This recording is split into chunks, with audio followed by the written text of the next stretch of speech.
Moja kwa moja kutoka London, na hii ni Swahili Voice.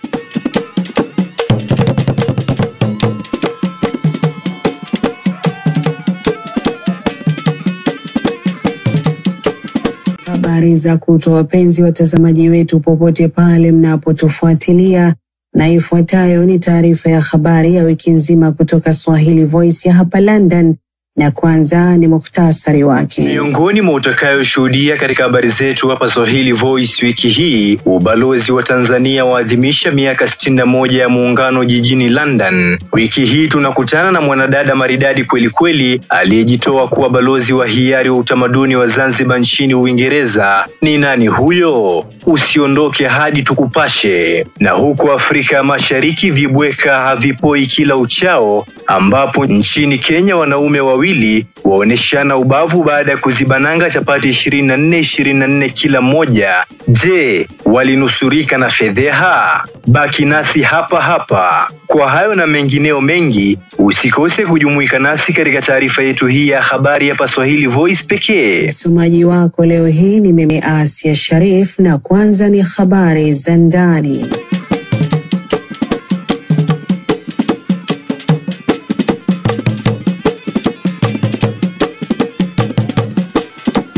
Jijini London wiki hii, ofisi ya ubalozi wa Tanzania nchini Uingereza imesherehekea kutimu kwa miaka 61 ya muungano wa Tanganyika na Zanzibar. Kama kawaida, sherehe hii hatumi mtoto dukani, na hapa mwandishi wetu Ahmad Rashid Mitomingi ametuandalia ripoti mwanana inayosomwa na Salama Mohamed.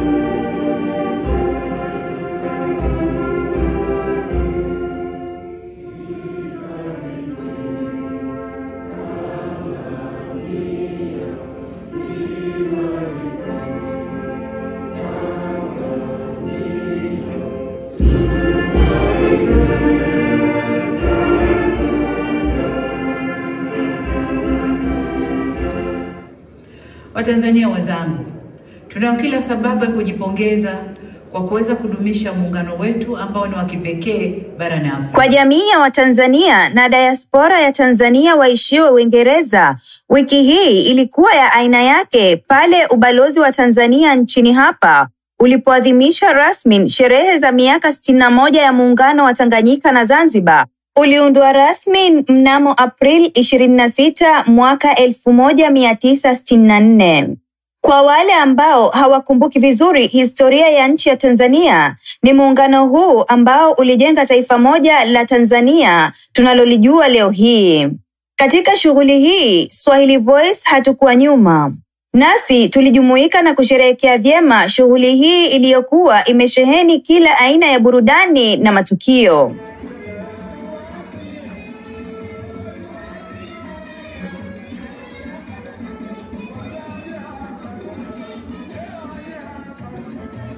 Hapo tulitaka kufahamu kutoka kwa baadhi ya wahudhuriaji wa shughuli hii, wanaionaje shughuli ya mwaka huu?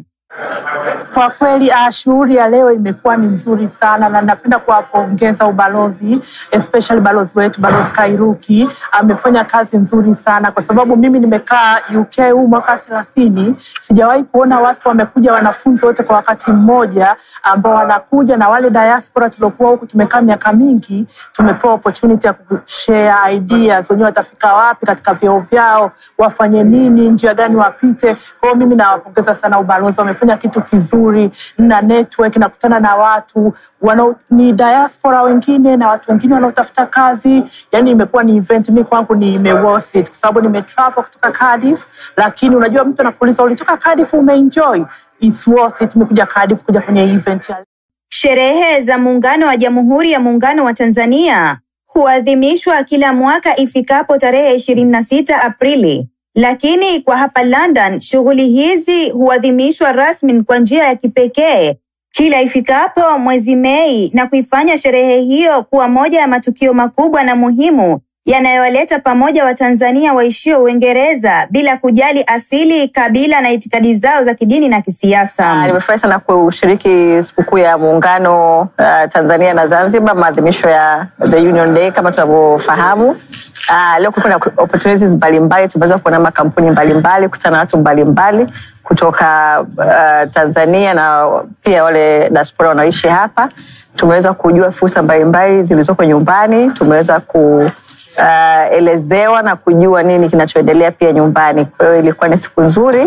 Nimefurahi sana kujumuika na Watanzania wenzangu na heri ya sikukuu ya Muungano wa Tanzania. Asante.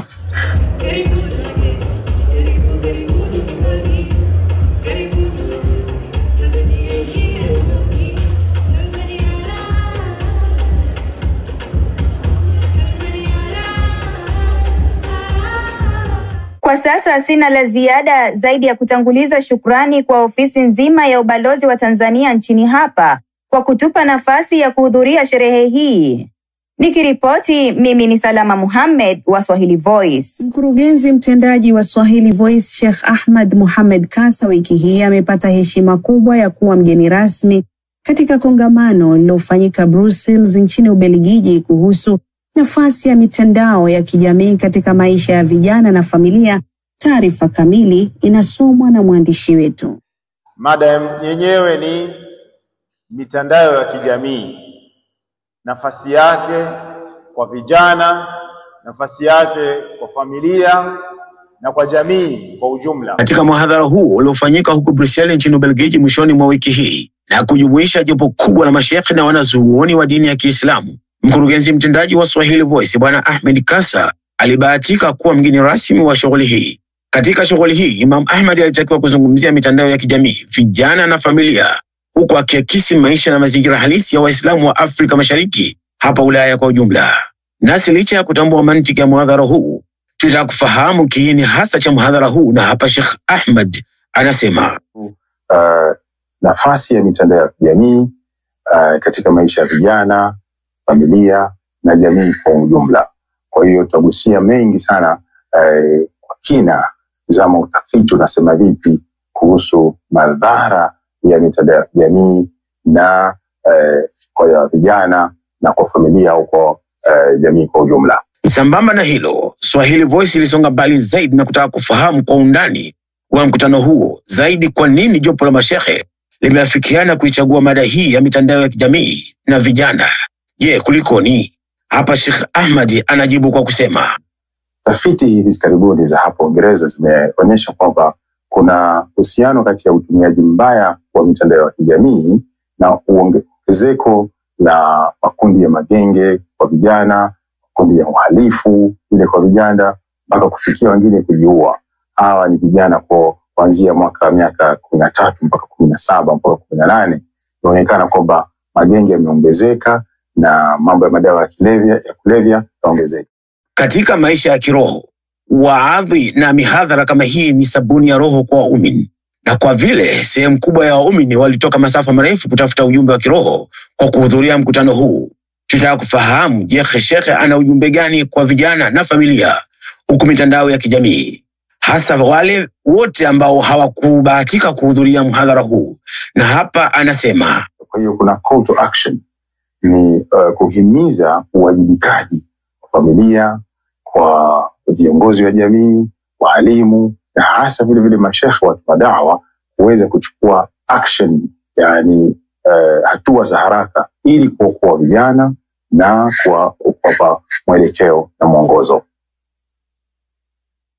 Mhadhara kama huu hufanyika kila mwaka nchini Ubelgiji na kuwakusanya mashekhe na ulama wazuri kutoka sehemu mbalimbali duniani kwa lengo la kubadilishana mawazo kiroho. Nikiripoti ni mimi Amuri Msema wa Swahili Voice. Mwanadada mzalendo na mpenda asili yake ambaye pia ni mwalimu msaidizi katika shule moja huko Swansea nchini Uingereza, Bi Leila Yahya amejinyakulia hadhi binafsi ya kuwa balozi wa hiari wa mila na utamaduni wa Kiswahili nchini hapa, hadhi ambayo imempatia umashuhuri na mafanikio makubwa hadi sasa. Mwandishi wetu Yusuf Bonde alizungumza na balozi huyo wa hiari akiwa mapumzikoni jijini Muscat nchini Oman wiki hii, na hivi ndivyo ilivyokuwa. Wapenzi watazamaji wetu wa Swahili Voice, mbele yangu nimefanikiwa kukutana na dada balozi wa hiari wa utamaduni wa Zanzibar, Bilaila Yahya, akiwa mapumzikoni kule Muscat, Oman. Bilaila, karibu sana Swahili Voice. Asante sana brother Yusuf. Assalamu alaikum wa rahmatullahi wa barakatuh. Kitu gani kimekusukuma kupenda kutangaza utamaduni wa Zanzibar kule Swansea nchini Uingereza? Shukrani sana. Bismillahirrahmanirrahim.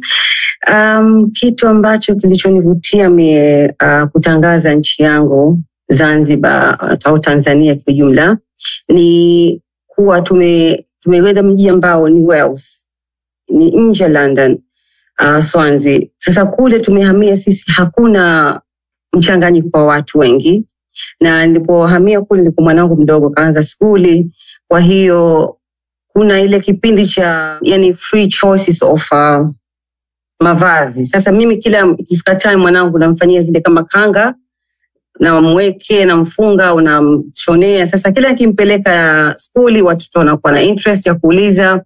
Alafu wakati ule nilikuwa namfundisha Kiswahili. Sasa wakati mwingine skuli anazungumza Kiswahili. Sasa walimu wakawa na very interest kuniuliza, hii lugha gani mwanao anazungumza nyingine? Nikawafahamisha Kiswahili. Inatoka wapi? Nikaambia ni Kiswahili ni nchi ya Tanzania, Zanzibar na nchi nyingine pia wanasema, lakini hii Kiswahili chetu cha Tanzania, Zanzibar tunazungumza Kiswahili. Kwa hiyo wakawa interest kujua maneno. Sasa pale mimi ndio nipa msukumo yani niweze kueleza zaidi. Tungependa kujua umeanza lini kazi hii ya kutangaza utamaduni wa Zanzibar huko Swansea nchini Uingereza? Naweza kusema kama kwenye miaka 12 mpaka 15. Kwa sababu tangu mtoto wangu yuko skuli, hapo wameanza kujua lugha ya Kiswahili wanafunzi wenzake na walimu kuijua. Kwa hiyo tangu miaka hiyo tunakwenda nao kidogo kidogo mpaka kufikia sasa ikawa kuna time na wafundisha watoto Kiswahili, watoto wa kule. Kama wanaita month of the language, kila mwezi kutokana na wale wanafunzi. Kama nilivyokuambia ilikuwa haiko diversity Swansea, hakuna wageni wengi, unaona kama sisi lugha ya Kiswahili. Kwa hiyo kila mwezi wanaweka kama sasa hivi wiki ya Kiswahili, kwa hiyo tunaweka maneno ya watoto ize kujua kusoma. Juhudi yoyote ile tunaangalia impact yake, mwitikio wa shughuli zako hizi ukoje? Wazungu wa kule Swansea na wenyeji wa mji ule wamepokeaje masuala yako haya ya kueneza utamaduni wa Kizanzibari kule Swansea? Unaweza kusema alhamdulillah umepokewa uzuri sana, kwa sababu unaona kama kwa sababu mimi na deal na mambo ya charity as well. Charity inaitwa Big Heart Zanzibar. Kwa hiyo nimeona kupitia ile charity, kupitia na utamaduni wetu huu asili yetu hii ya nyumbani kwetu Tanzania Zanzibar, wameipokea vizuri kwa sababu wako very keen kujua zaidi, especially watoto. Tunasoma kama geography sasa, wanakwenda wanafanya wenyewe research. Utakuta skuli kuna part wameweka kama climate change, vyakula vya Zanzibar au watu wa Zanzibar ngoma zao asili yao nini, maana wanajua paka urojo sasa hivi, ushafahamu. Nikuulize swali la mwisho tu kutokana na muda wako na shughuli zako, una ujumbe gani kwa wana diaspora wote duniani ambao wako kule na wanatuangalia muda huu? Ujumbe wangu kwa wenzangu ni kwamba tusisahau tulipotoka na tukubali utamaduni wetu na asili yetu, ndio identity yetu. Kwa sababu kama huku sisi tunakaa Wales ni mbali na London au Scotland, sasa wale wote ni mmoja, lakini kila mtu ana utamaduni wao. Kama ukiona hapa Wales ikifika nani yao hawatupi utamaduni wao. Akivaa nguo au siku yao ya Welsh Day utajua wow, this is Welsh, hawa watu wa Scotland. Kwa hiyo nilikuwa naomba tusisahau utamaduni wetu na tusione tabu kutangaza, na hasa kwa lugha yetu ya Kiswahili nao inakuwa sana sana. Kwa hiyo wazungu wengi, wageni wengi sasa hivi wanazungumza Kiswahili na utamaduni wetu unakuwa. Kwa hiyo tusisahau wale, tusione tabu kutangaza utamaduni wetu. Kwa hiyo ndio utajiri wetu, kwa sababu nchi yetu mashallah nzuri sana. Kwa hiyo hata wageni wakija wanaona. Sasa tumalizia habari zetu za ndani kwa kuangazia na kupitia dondoo za habari kubwa na muhimu zilizopamba moto nchini Uingereza wiki hii. Zaidi ya wabunge na wawakilishi 100 nchini Uingereza wameandika barua kwa waziri wa mambo ya nje wakimtaka achukue hatua za haraka kuhakikisha kuachiliwa kwa Jakhtar Singh Johal, raia wa Uskoti aliyefungwa India tangu mwaka 2017 kwa tuhuma za ugaidi. Ingawa hajawahi kuhukumiwa, kesi moja kati ya 9 imekwisha na ameachiwa huru. Familia yake inadai alilazimishwa kukiri kwa mateso. Barua hiyo inaeleza kuwa sasa ni wakati muafaka wa kumkomboa. Wameitaka serikali ya Uingereza iongeze juhudi za kidiplomasia. Serikali ya India imekanusha madai ya mateso na inasisitiza kuwa sheria zimefuatwa. Familia yake inatarajia kukutana na waziri David Lammy tarehe 8 Mei. Waziri wa sheria wa Uingereza Bi Shabana Mahmood amesema haikubaliki kabisa kuhoji uhalali wa mahakama ya juu baada ya uamuzi kwamba neno mwanamke linamaanisha jinsia ya kibiolojia. Mahakama ilisema sheria ya usawa ya mwaka 2010 inahusisha mwanamke kama mtu aliyezaliwa mwanamke. Hivyo wanawake waliobadili jinsia wanaweza kuzuiwa kuingia maeneo ya wanawake pekee. Ingawa trans wanabaki kulindwa kisheria, baadhi ya wanaharakati wamepinga uamuzi huo wakisema haki zao za binadamu zimepuuzwa. Jaji wa zamani aliyebadili jinsia anapanga kufungua kesi mahakama ya Ulaya ya haki za binadamu. Waziri Mahmoud alisisitiza kuwa mahakama ilifanya kazi yake kwa uwiano wa haki bila ubaguzi. Kikosi cha polisi wa kupambana na ugaidi nchini Uingereza kinachunguza video za kundi la muziki la Nikap linalorapu kwa Kialandi baada ya matamshi yanayodaiwa kuhimiza mauaji ya wabunge wa Uingereza na kuunga mkono Hamas na Hezbollah. Kundi hilo limekanusha madai hayo na kusema video hiyo imechukuliwa nje ya muktadha.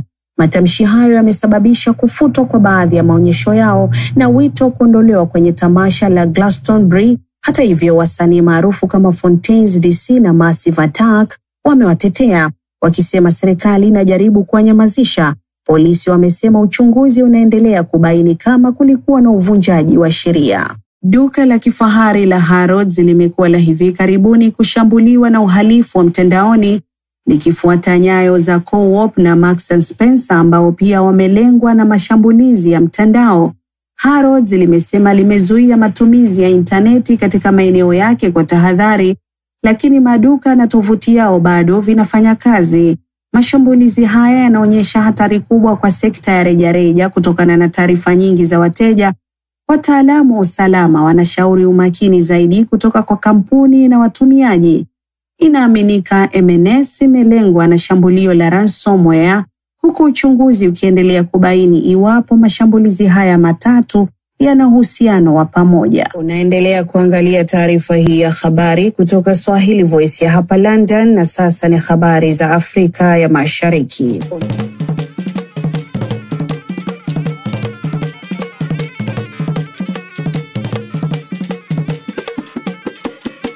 Tuanze na habari kutoka huko pwani ya Kenya. Wiki hii tunaarifiwa kuwa familia moja kutoka kaunti ya Kilifi nchini hapa inalia kwa mwangwe mkubwa ikidai haki kutoka kwa serikali ya Kenya baada ya kudhulumiwa kipande cha ardhi na kisha kupewa vitisho kutoka kwa bwenyenye aliyekuwa ardhi yao hiyo. Na hii hapa ni ripoti kamili ya mkasa huu. Familia moja mjini Kilifi inalilia haki kutoka kwa serikali baada ya kudhulumiwa kipande cha ardhi na bwenyenye mmoja aliyekuwa amwahidi kama malipo yao. Kulingana na Steven Kalamanzaro ambaye ni baba wa familia hiyo, anasema kuwa maji yalizidi unga pale bwenyenye huyo alipokataa kumlipa kiasi cha pesa shilingi milioni 4.4 za Kenya baada ya kumshinda kesi hiyo mahakamani. Na mimi alikuja akaniahidi, hata kuna mama wa kijiji, yeye anajua vizuri sana. Kwa hivyo akanipeleka kotini, nikaenda kule kotini, nikamshinda. Mimi nami nikashitaki kutaka haki yangu. Akaambiwa anilipe milioni 4.8.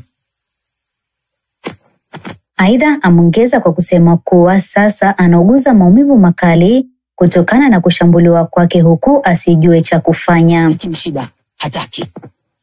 Juzi akaja anataka kulima katika hizi ekari 3 ambazo niko na aliniahidi. Nilipomwambia hata lima, yeye akawaambia wale watu wa Tinga wanipige. Wakanipiga, wamenivunja mkono. Sasa hivi sina la kufanya.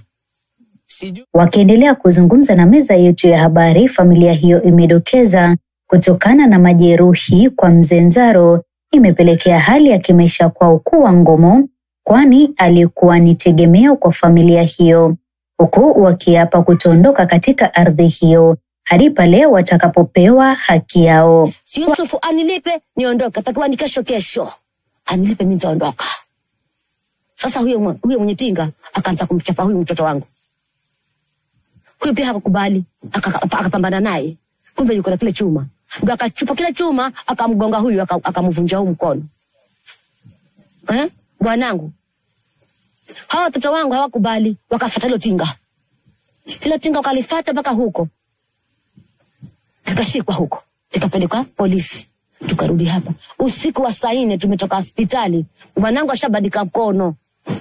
Wakati huo wameiomba serikali kutatua mzozo huo ili kupata suluhu la kudumu, kwani wamekuwa wakipokea vitisho kutoka kwa bwenyenye huyo na hata kushindwa kufanya kazi zao kila siku. Mheshimiwa Rais Ruto, William Samuel Ruto, tunaomba msaada wenu, mwingilie kati, muone vile mtasaidia hii familia, kwa sababu right now hatuna support yote. Ni nyinyi mtusaidie, tuone vile tutasaidia familia yetu.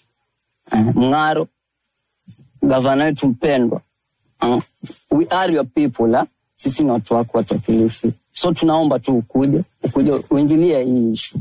Tunaona wewe ukiingilia, tunaona tutapata ile suluhisho. Tuone vile hatima ya baba yetu itakuwa, kwa sababu tumeteseka kwa muda mrefu. Actually 20 plus years.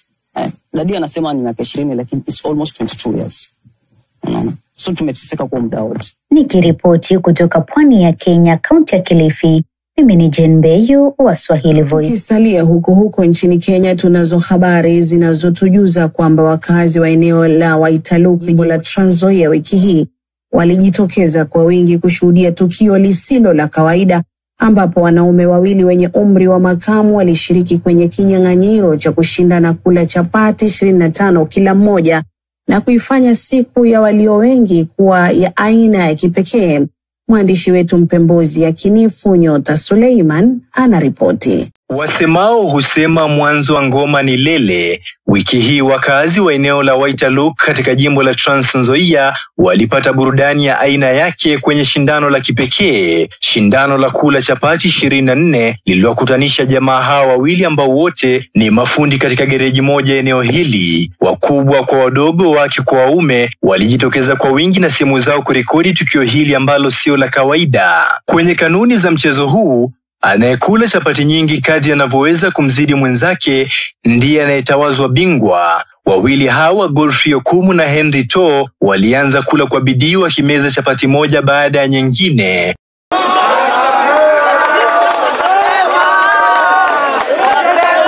Vicheko, mshangao na msisimko vilitawala anga wakati watazamaji walipowatazama washiriki hawa wakijitahidi kufikia mwisho wao wa uwezo. Kadri mashindano yalivyopamba moto, ilionekana wazi kwamba Hukumu alikuwa na ujuzi wa hali ya juu. Kasi na udhabiti wake vilimlemea mwenzake na kufanikiwa kumaliza chapati 24 na kutangazwa bingwa wa mashindano haya, wakaazi wakiwachwa na mshangao mkubwa. Hii nimeshuhudia wanaume ambao wamebobea kwa upande wa kukula chakula.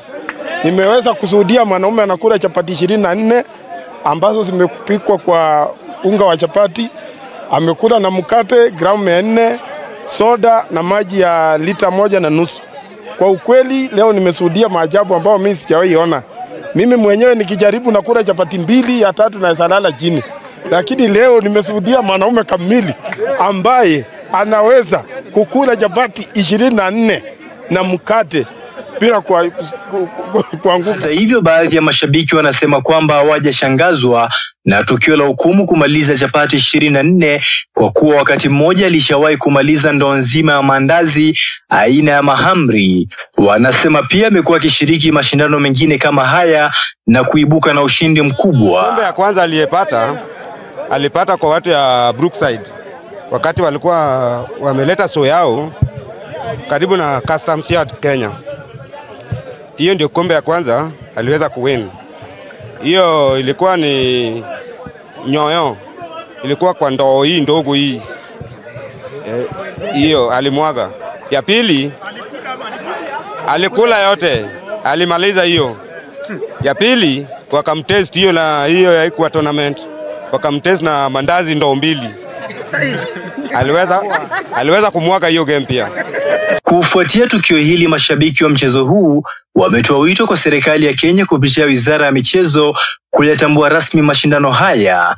Wanasema kwamba hatua hiyo itawezesha washiriki kupata ajira, hivyo kujikwamua kiuchumi. Mara ya kwanza nimeona kumbe kuna michezo tofauti ambazo watu wengi sana wajagundua, lakini mchezo kama huu ni mchezo muhimu pia. Una promote watu. Leo nimeona mchezo wa chakula kukula kwa mara ya kwanza. Shukuru sana kwa wale sponsors ambao wanafungua michezo kama hizo kusaidia vijana wetu, na tunataka michezo kama hizo ziwe na zisimame kwa nje kusaidia vijana wetu at least wapate ajira. Nikiripotia Swahili Voice kutoka jimbo la Trans Nzoia, mkoa wa Bonde la Ufa nchini Kenya, jina langu ni Nyota Suleiman. Tutamatishe habari zetu za wiki hii huko Rumonge nchini Burundi, ambako tunaarifiwa kwa wakulima wa zao la kahawa katika vijiji vya Karambira, Nyangushwe na Maboni tarafani Mahuta wameelezea furaha yao baada ya kupatiwa kiwanda cha kukoboa kahawa katika eneo lao.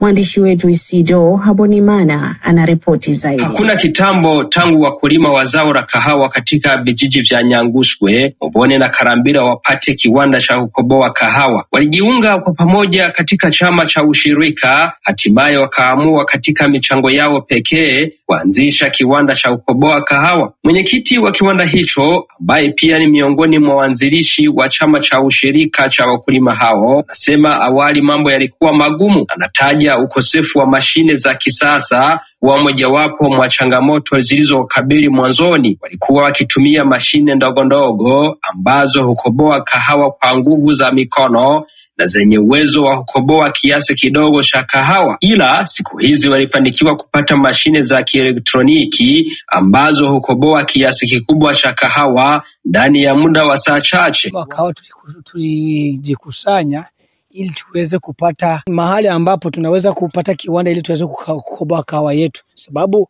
ilikuwa ni wakati kama unavyoona tulikuwa hatuna viwanda karibu nasi. Pamoja na hivyo sasa sisi mwanzoni tulianza na mashine ndogo ndogo, tulikuwa tukipokea hata karibu tani moja kwa siku ya kahawa ili tuweze kukoboa. Hiyo ilikuwa inamaliza ni siku 2 ama 3.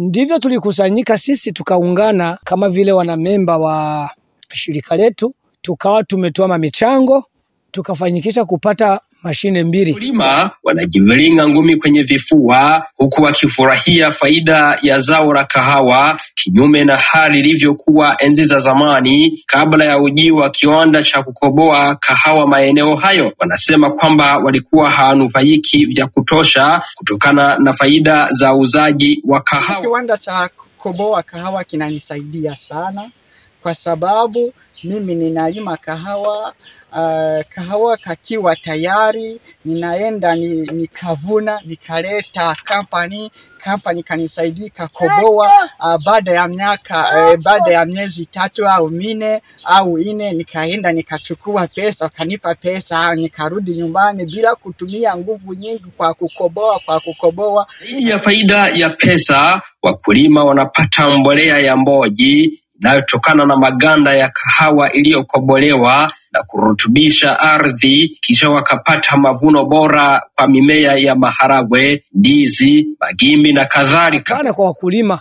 wanakuwa wakipeleka sijui kwenda kulima, kama wanalima mihindi, maharagwe na vinginevyo, anakuwa ninawapa, alafu wananiambia kama wanafaidi sana kutokana na jinsi hii mbolea inakuwa ni mbolea nzuri kuliko hata hii ya kisasa. Hata hivyo, wakulima wanaitaka serikali kuhakikisha bei ya kahawa anayoipata mkulima kwamba haimuumizi. Wanasema zao la kahawa huhitaji kazi nyingi lakini wanapata pesa kidogo. Wanapendekeza kilo moja ya kahawa mbichi ambayo haijakobolewa inunuliwe angalau 2,000. Naomba bei ipandishwe kwa sababu vitu vyote sokoni vinapandisha bei, na kulima kahawa inatusumbua sana. Tunaomba kahawa ipandishwe bei. Kitu kingine wanachokiomba ni kupatiwa pembejeo za uhakika na kupata miche mipya ya kupandikiza ili miti ya kahawa yenye umri mkubwa ambayo huleta mavuno kidogo iondolewe katika mashamba yao. Nikiripoti kutoka kijijini Karambira, tarafani Muhuta, mkoani Rumonge, nchini Burundi, mimi ni Isidori Habonimana wa Swahili Voice. Wapenzi watazamaji wetu, mnakumbushwa kusubscribe katika channel yetu hii, comment, like na share habari hizi na wengine. Comment zote zitajibiwa. Na huu ndio mwisho wa habari za wiki kutoka Swahili Voice, na watakia wikendi njema. Alamsiki.